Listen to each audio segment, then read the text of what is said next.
ख्रिस्त में माता पिता भाई तथा बहनों, आज पूरी दुनिया में यीशु ख्रिस्त का जन्म दिवस अर्थात क्रिसमस मनाया जा रहा है, जिसको बड़े दिन के नाम से भी जाना जाता है, क्योंकि ईसाइयों के लिए ईसा मसीह का जन्म दिवस सबसे बड़ा त्योहार है।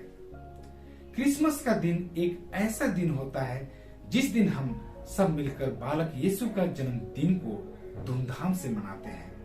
साल भर हम जहाँ कहीं भी क्यों न रहें, पर यीशु ख्रिस्त का पर्व मनाने के लिए परिवार के सदस्य एक साथ जुटते हैं और क्रिसमस का संदेश अर्थात प्रेम का संदेश एक दूसरे को बांटते हैं।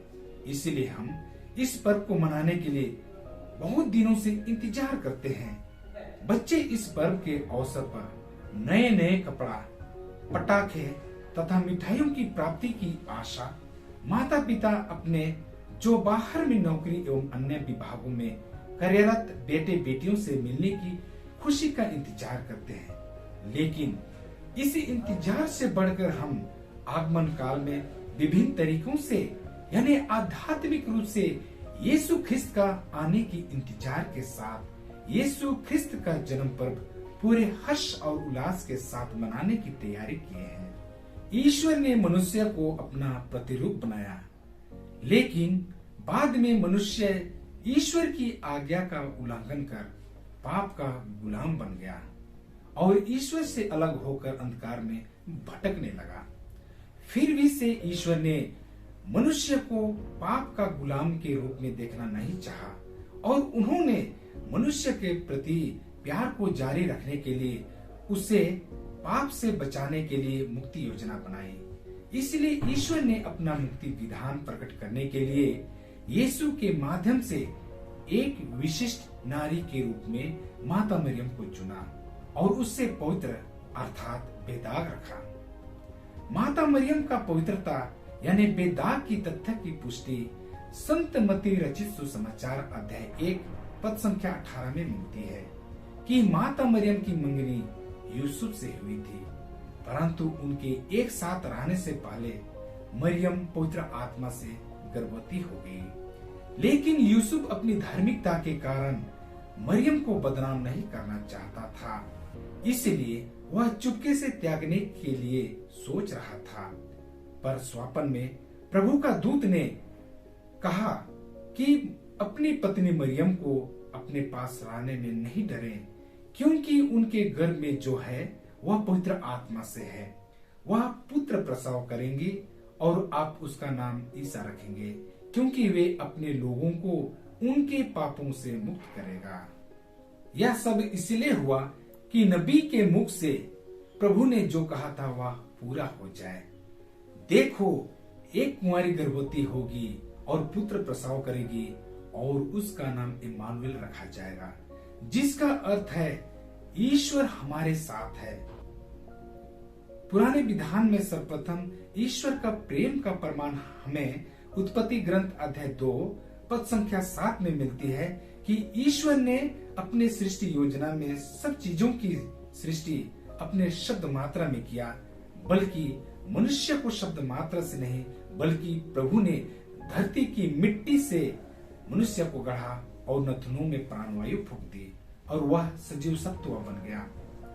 पुराना विधान की यह बात और नए विधान में ईश्वर हमारे साथ है, ये दोनों तथ्य ईश्वर की अपार प्रेम को दर्शाता है। संत यूहन्ना के सुसमाचार अध्याय 3 पद संख्या 16 में हम पढ़ते हैं कि ईश्वर ने संसार को इतना प्यार किया कि उसके लिए उसने अपने एकलौते पुत्र को अर्पित कर दिया, जिससे जो उसमें विश्वास करता है उसका सर्वनाश न हो बल्कि अनंत जीवन प्राप्त करे। अतः हमारे प्रति ईश्वर के मुक्त प्रेम के कारण ही यीशु को मानव बनकर एक साधारण गौशाला में माता मरियम से जन्म लेना पड़ा। यदि माता मरियम गब्रिएल दूत के संदेश पर विश्वास नहीं करती और शांति का राजकुमार मुक्तिदाता यीशु ख्रिस्त को अपने गर्भ में धारण करने के लिए तैयार नहीं होती, तो हमारे लिए क्रिसमस मनाने का सौभाग्य प्राप्त नहीं होता। इस प्रकार माता मरियम पूरे मानव जाति के लिए ईश्वर के प्रति विश्वास एवं ईश्वर की योजना के अनुसार जीवन व्यतीत करने का एक नमूना है। उस जमाने में शादीशुदा किए बिना यदि कोई गर्भवती हो जाती थी तो उसको मृत्यु दंड दिया जाता था।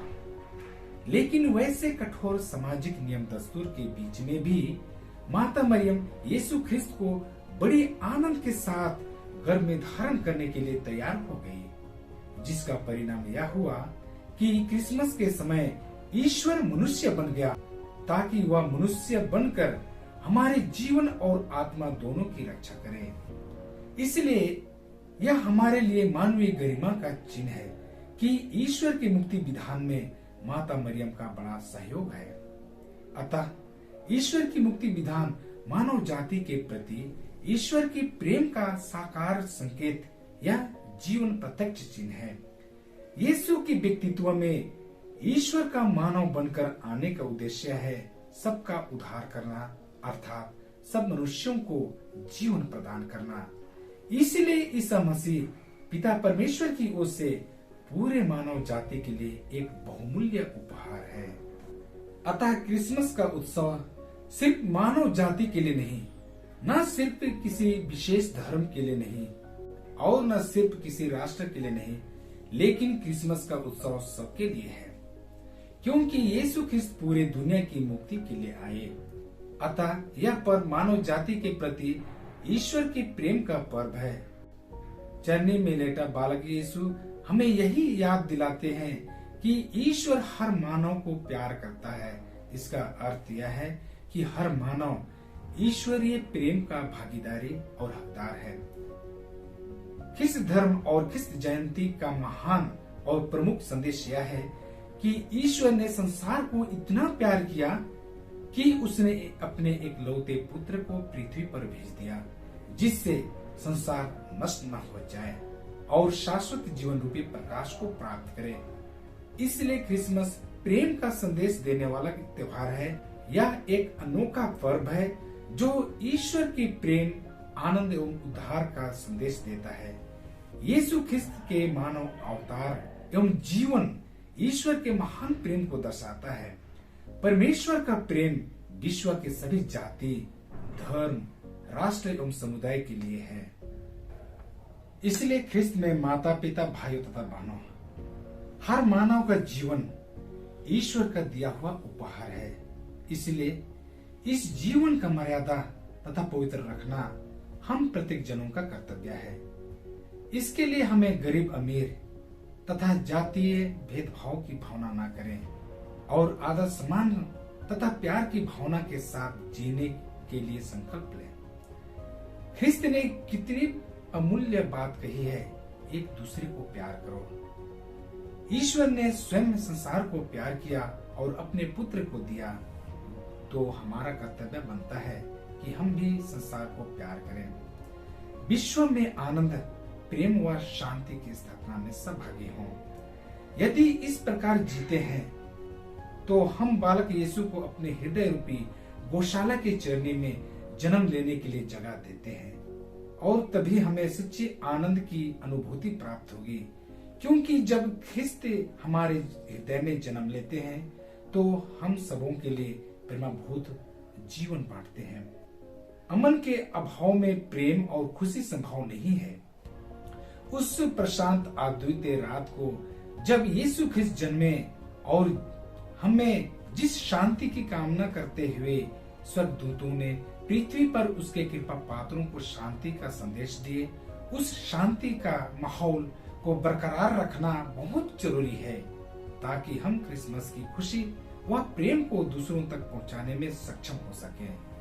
बालक यीशु आप सबों को क्रिसमस के अवसर पर प्रचुर मात्रा में आशीष प्रदान करे।